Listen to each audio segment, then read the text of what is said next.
Hi everybody, it's Lesley Tao here and welcome to my YouTube. Now today I've got someone that's very exciting, and he's fresh and he's young and he's handsome and he rocks. It's Kabir, the 15-year-old property entrepreneur. Welcome. Yeah, I'm glad to be here. We're having a giggle because I thought I was surprised with a super upbeat intro, no? Yeah, it was a good day here. Just released my new book and stuff. I just came on. 15 and Rich.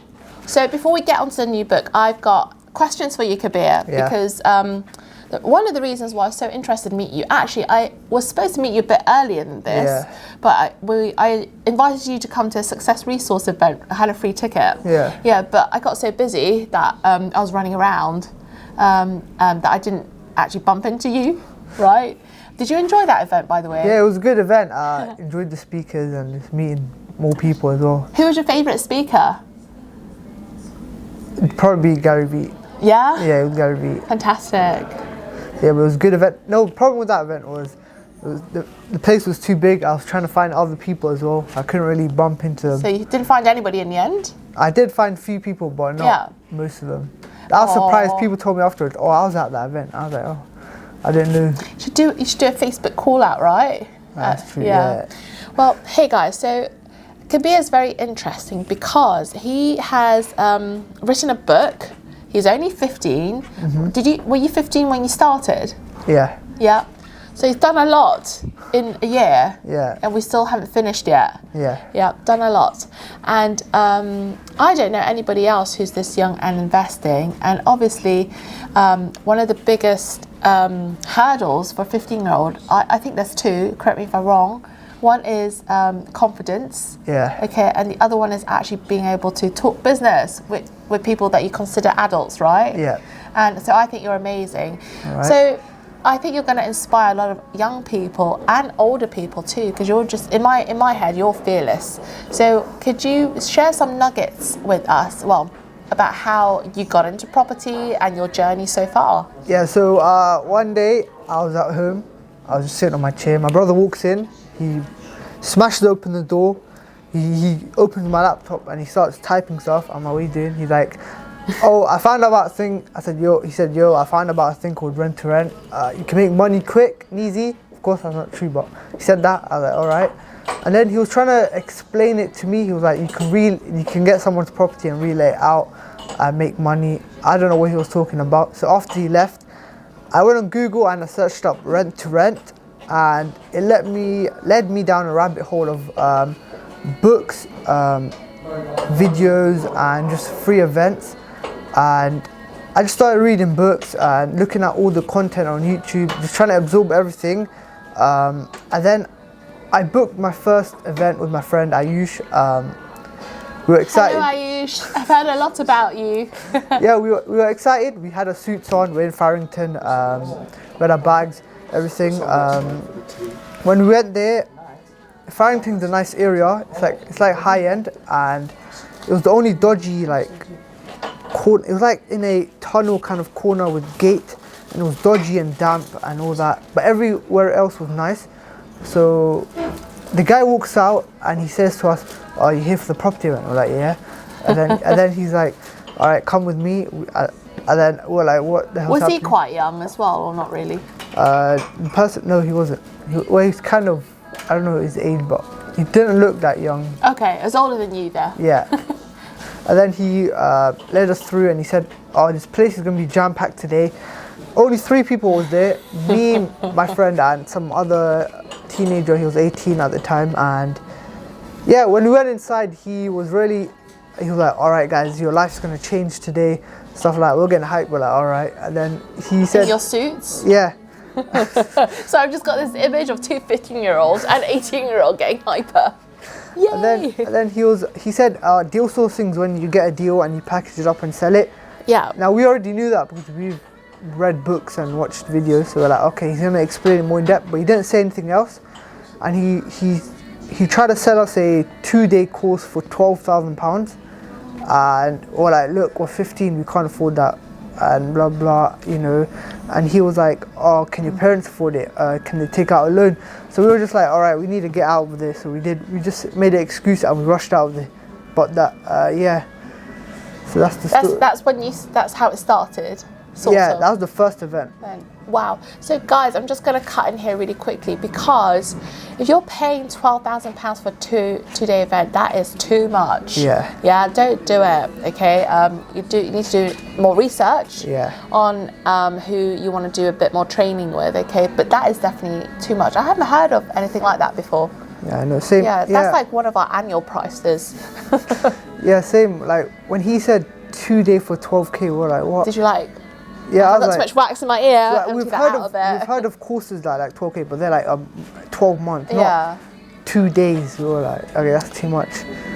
But yeah, we just went out of there. You guys are smart. Like the only, like apart from that, the bits that doesn't sound right there, in case anybody else prevent them from entering or being precious or like that, is obviously. What was it? My mind's got blank now. Obviously, the price is too high. Yeah. And they're encouraged, and you guys are quite vulnerable because you're minors. Okay.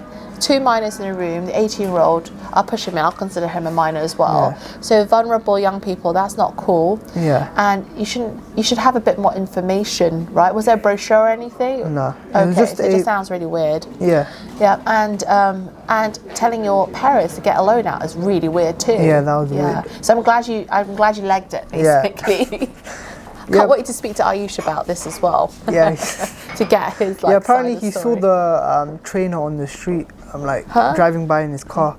Okay. The person he was, I don't know, it's weird. I haven't really, because usually with training courses I go to and I tell them I'm 15, they don't really push you to buy anything, but that one was like, well, can your parents take out a loan and that? And I was like, no, I'm not going to do that. That's super pushy, hey? Yeah. That's not good. Oh, anyway, so then what happened after that? Hopefully it was more positive. That sounds like, to be honest, that sounds quite funny though. And I'm just glad you guys didn't sign up. Yeah, at least I got a story out of that I could tell, you know, when I, in interviews like this or something. And the moral is, you know, I know teenagers, you can get influenced. Like me and my friend, we did get influenced by a lot of like trainers to buy stuff, but at the end of the day, just make sure you speak to other people who've gone through the training, and multiple people. And when I say multiple people, I don't mean their best friend. I mean like people who've actually gone through it, their experiences, get a wide variety, and then I don't know, just because some people they're different off camera, so maybe talk to them as well, or try to reach out and just get a good understanding before you do anything.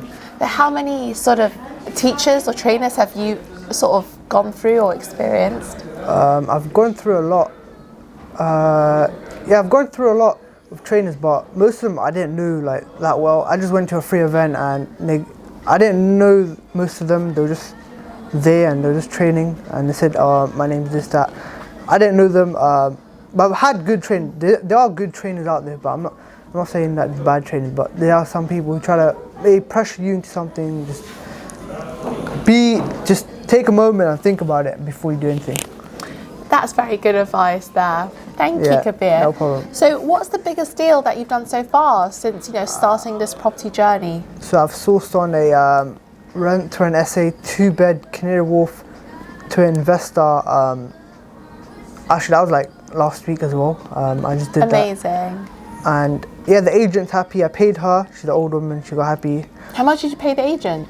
400. I know it's a bit Oh, much, bless you. So you netted 600 yourself, yeah? Yeah. I paid her 400 so I can keep that relationship, and she would just pass me property like that. Do you know what? For everybody listening, this is very impressive. And it's very impressive because what Kabir is doing with that is he's building a long-term relationship, because he knows that if he keeps the agent happy with a monetary amount, but I'm sure she adores you as well, right, as a person. You're probably her youngest. Does she know you're 15, by the way? No. Okay, we won't mention that. None of my agents know. The reason why is that I feel like if I was an agent and I make money from like selling or renting, and a kid came up to me, I wouldn't really take him seriously. For now, I'm not gonna like tell agents my age. Maybe in the future when I keep doing deals. Well, nobody ever does that. Like, I don't go, hey, I'm Lesley Tao and I'm 37, right? Yeah, that's true. Yeah, right. That would just be like, oh, yeah, you wouldn't say that. Hey, you know, just hey, I'm in property, but no one would ever say that. Yeah, however, then you went on to write this book, everyone. It's called 15 and Rich, and I've got a signed copy by Kabir, who I'm sure is going to be like famous if he isn't famous already, because he's got, you know, he's just started and he's only 15, and I think you're going to be incredible. You are already, but I couldn't put it down. I had a brief look and it just made me laugh so much in a good way. Would it be okay if I asked you to read out an extract from your book that fine. you can choose a different one? Yeah. So the reason why I'm saying different one is because this is our second video, because the first video we took, the bloody microphone volume wasn't turned on, so it's just us going for out here. But it's a really entertaining book because this is his journey so far. And so what you're going to be doing when you turn 16? Well, I'll probably write another book, 16 and Rich. And 17? Yeah, 17 and Rich. So it's going to be a series for real lifetime. That's so funny. I love it. Okay, I'll read chapter 2, Parents. Chapter 2, Parents. Mum and Dad. Appreciate your parents. You never know what sacrifices they went through for you. Without my parents' support, I wouldn't be able to achieve what I have so far, so I thank them for that and will always respect them for what they have done for me. However, I know a lot of parents don't support their kids. Sounds crazy, right? Why wouldn't you support your own child? One word, fear. Parents nowadays believe that's everyday accountant, doctor and mechanic, which would allow their kids to achieve success. So therefore they push them towards that end goal without even realizing their own children's dreams and passions. Oh, you know what I love about your book? You write it as it is, straight from your heart, no? And there's a very humbling factor about what you've just read to me, by the way. So you recognise the sacrifices that your parents went through for you and your sibling, and that's amazing. To be honest, when I was your age, I think I was a bit spoiled, really. I didn't really fully understand. I know that they went through sacrifices, but I wasn't as mature as you. I didn't really fully understand, like, you know, the sacrifices until I was much older. So what makes you so much mature than, you know, the average teenager, including myself? Well, like when you're not forced, but when you have to grow up a bit because you're in real estate, like property, because property is professional. It's not that you can't really, when you talk to agents, you have to be professional. You can't be like yo, what's up?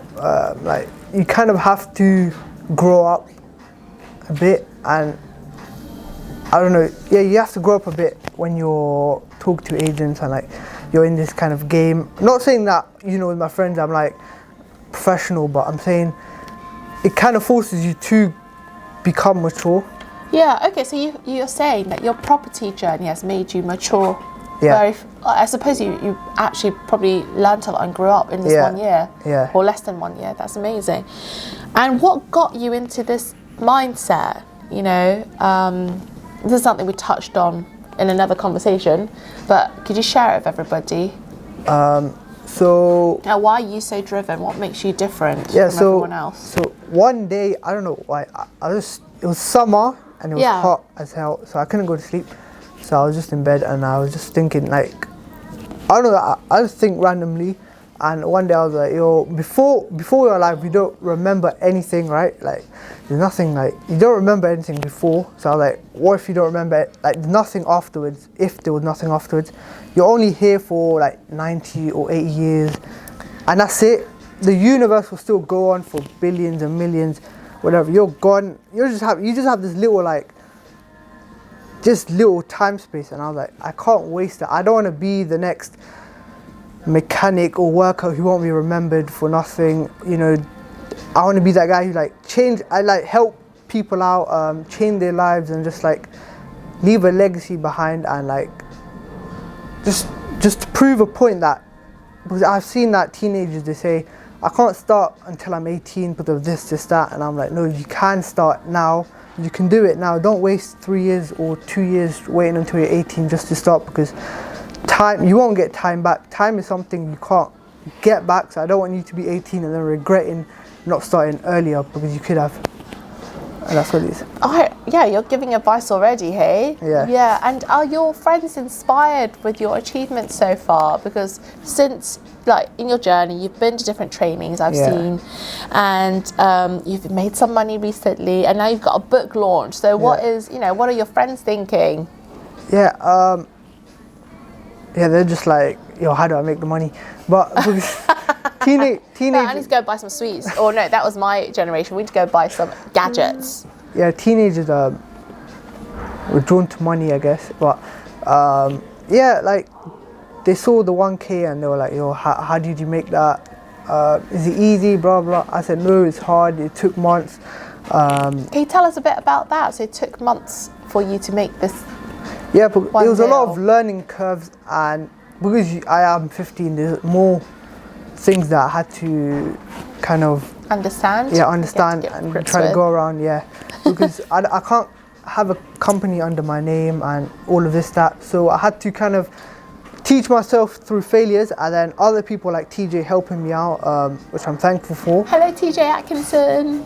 We haven't met, but hopefully we will do at some point. Yeah, TJ's a great guy. So yeah, it was just a lot of, you're not gonna make money overnight. You're gonna have a lot of failures and calls. I've done so many calls with just rejections after rejections. I've gone to viewings. I've given faulty offers at the start of my journey, but I learned from all of that, and now that all led me here to like right now at this moment where I can actually source on deals, have investors, have JVs, host events. But I guess all of that builds you up. And how was your first event that you hosted? That was great. On that particular day, I had to rush back from school a bit early. No, I had to tell them. I told them up front, I have an event, I have to go like early, so I left. I rushed to a supermarket. I bought drinks. I rushed home.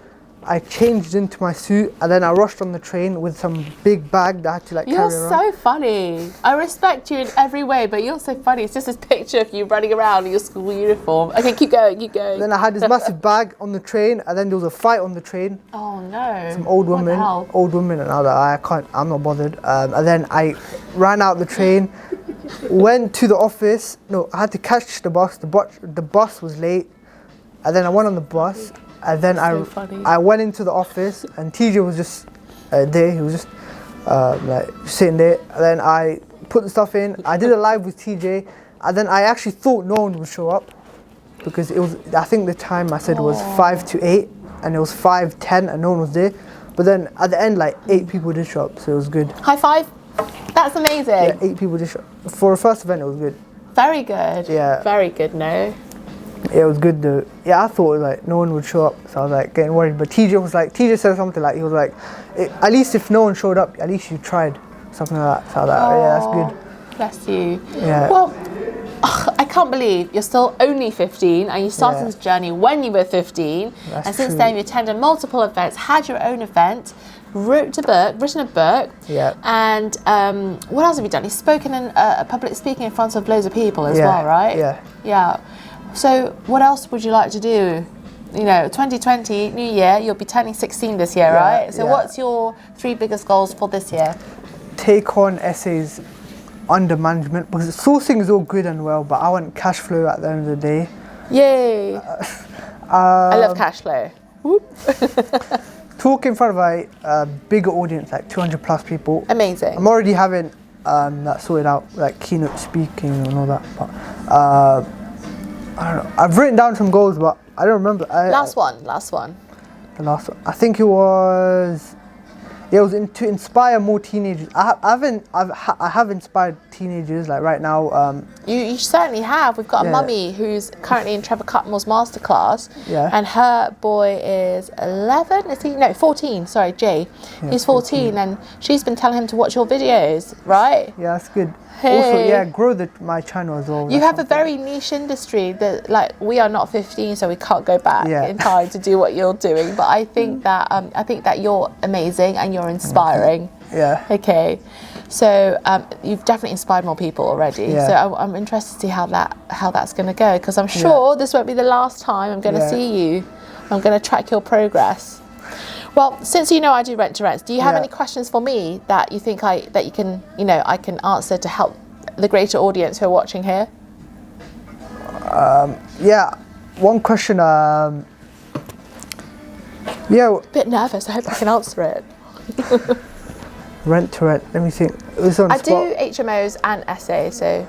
Yes. It doesn't have to be a rent to rent question. It could be a sourcing one.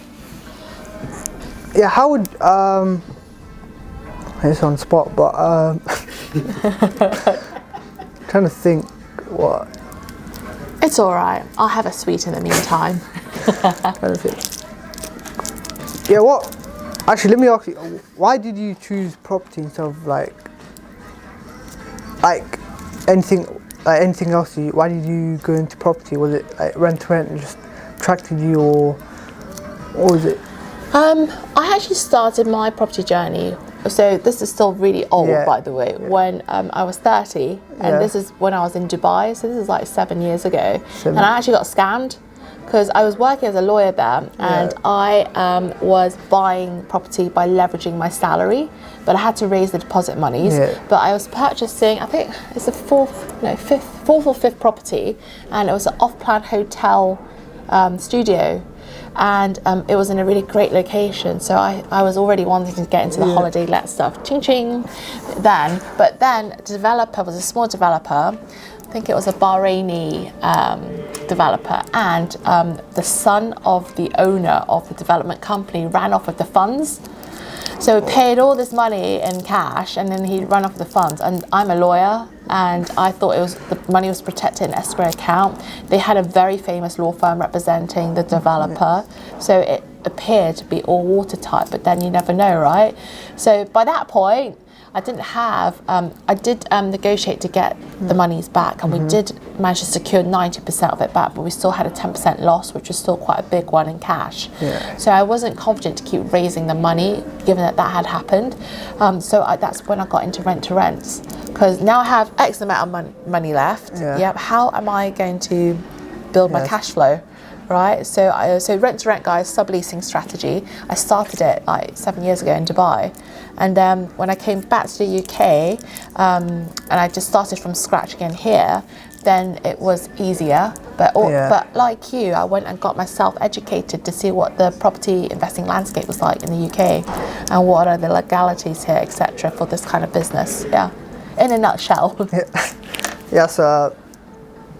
So that's what got me into it, because I and my family are in property as well, so I've always had that growing up, but they develop, and my dad was so pissed off with me when I came back to the UK. He was like, why are you doing this bloody subleasing strategy and you're working so hard? Why don't you just go and do a bigger project, have a bigger goal? And I was like, Dad, I need to build up my cash flow. I'm like in my 30s. There's no way I'm going to ask you guys for money or spending money, right? It's like too shameful to do that. So just bear with me for a few months. Trust in me, trust in the process.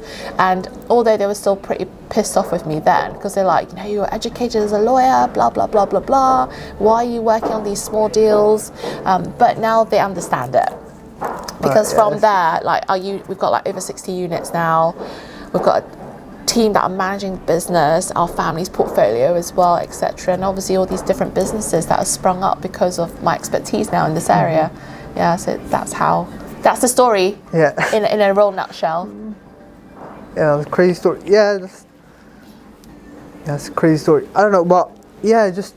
So I owe a lot, basically, to rent. I owe a lot. It's the reason why my husband, I could bring him over after a couple of months, is because of rent to rent from Dubai then, etc. Sorry, my hair's falling down. Not falling out, just bear with me. Oh yeah, makeup brush. Do you want some? No, I'm fine.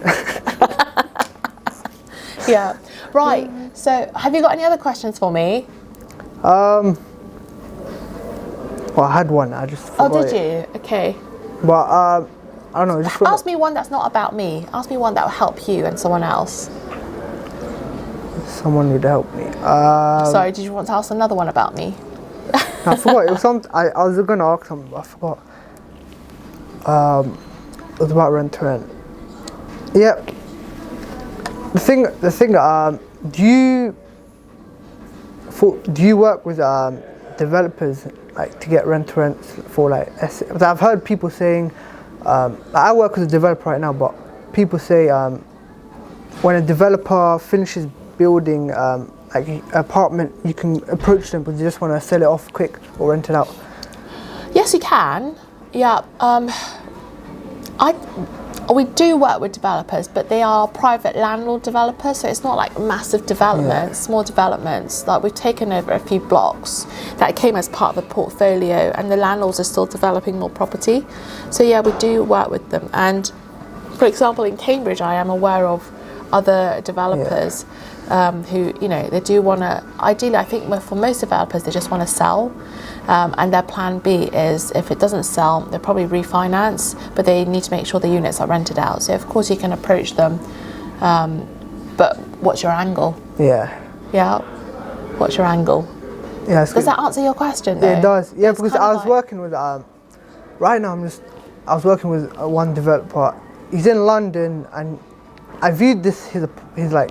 How many has he got? I'm not sure how many he has, but I was viewing one of them, and he had a massive like private car park that he says he had, and then it was a massive just building, and it had like flats and tons of flats, and I was just explaining. I thought at first he was an agent. The way I got in contact with him, I was just he sent me an email, and I thought it was an agent, and he said, "Do you want to view apartments that are suitable for serviced accommodation?" I was like, yeah. I went there and found out he was the developer, and he was just looking to rent out some of his units in London. So I was just like, all right, I'm just talking to him right now and just... Be a bit careful with this one. Yeah, purely because I try, personally, I tend to stay away from apartments in big blocks. Generally I like houses, okay, because you can flip business models, like if one's not working, okay, you've got more flexibility to do that in a house. With apartments, like we've got little blocks, so we can control, so blocks of 4 or 5, like really small. With a big block, you're gonna have more competition. So that would be a pricing battle if that was the case, and the risk is much higher there. So just be careful, But I will definitely have a look over your deals if that helps. But if it's a developer, the great thing is you don't have a head lease issue because you got developer's consent, right? So that's one sort of grey area that you don't have an issue with. But keep an open mind about it. It depends on the location, how many flats are within block, and how many other operators are potentially going to be operating there. Because you don't want to be up against loads and loads of competition, because it's just going to be a pricing battle then. Yeah, that's true. So great answer to the question. I can't even remember what the question was now. It's something to do with developers, but I think we've had like enough amazing content today for the viewers. What do you think? It was great. One last advice from me was just take action. I wouldn't be sitting here if I didn't take action. I could have said I'm going to wait until 18 because I can't legally start a business under my name, but I didn't let that stop me. And I think a lot of teens do let that stop you because they don't think it's achievable. Like when I sourced on that deal and I posted online, a lot of teens messaged me like, "Oh, you actually did this at 15, blah blah blah," and I was like, "Yeah, I did." And they were like, "Wow, I was gonna start when I was 18, but I'm gonna start now." So I think you can do it. It's just have the belief in yourself and get the right education. I bet I'm so rude. You're thinking, why am I on my phone? I'm just going back. So you actually contacted me back in July. Did I? You were inquiring about my masterclass then. Yeah. So be like Kabir. Like you contact a lot of people that you want to learn from or that you want to just have a chat with, right? Yeah. And you were fearless because obviously you've been contacting other people who are trainers or experts in this field, and I think that's very admirable. So from July to now, is that when you started? Sort of, right? Yeah. I've done so much. I feel like I'm humbled with your success, really, and keep going. All right, everybody, here's an amazing interview with the amazing Kabir, the 15-year-old entrepreneur who's bound to be 16 soon. We're wishing you an amazing day, and do share this video because I think Kabir has a great message.